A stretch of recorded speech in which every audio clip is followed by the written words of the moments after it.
یہ اس وقت کا واقعہ ہے کہ جب امام رضا علیہ السلام مدینے سے خراسان کی جانب عازم سفر تھے۔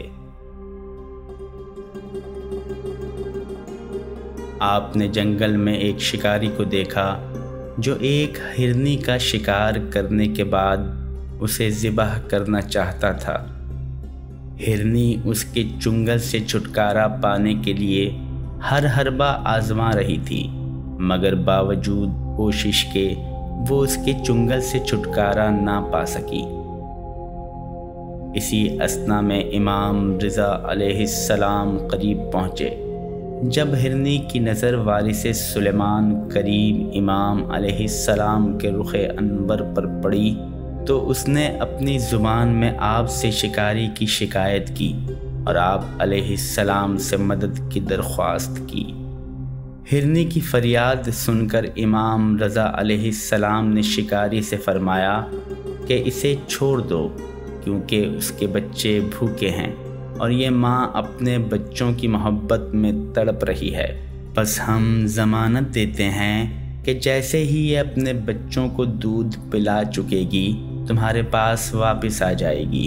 یہ سن کر شکاری نے ہرنی کو آزاد کر دیا اور ضمانت کے طور پر امام رضا علیہ السلام کے نزدیک آ کر بیٹھ گیا اور ہرنی کا انتظار کرنے لگا۔ امام رضا علیہ السلام مطمئن جبکہ شکاری مضطرب تھا اور اپنے فیصلے پر پچھتا رہا تھا، لیکن امام علیہ السلام پر ایمان و اطاعت میں یہ جانور کئی انسانوں پر سبقت لے گیا، اور شکاری یہ دیکھ کر ششدر رہ گیا کہ ہرنی اپنے بچوں کی بھوک مٹا کر واپس آئی اور شکریہ کے اظہار کے طور پر اپنے کریم امام کے قدموں میں اپنا سر رکھ کر بیٹھ گئی۔ شکاری اپنے پست خیالات پر شرمندہ ہوا اور امام رضا علیہ السلام سے معافی کا طلبگار ہوا۔ اس نے اپنی خفت مٹانے کی غرض سے اور امام علیہ السلام کے اس اعجاز عظیم کے اعتراف کے طور پر ہرنی کو آزاد کر دیا۔ اس واقعے کے بعد امام رضا علیہ السلام کو ضامن آہو یعنی ہرن کا ضامن کے لقب سے یاد کیا جانے لگا، اور اسی تاریخی واقعے کے بعد امام ضامن کی رسم کا آغاز ہوا۔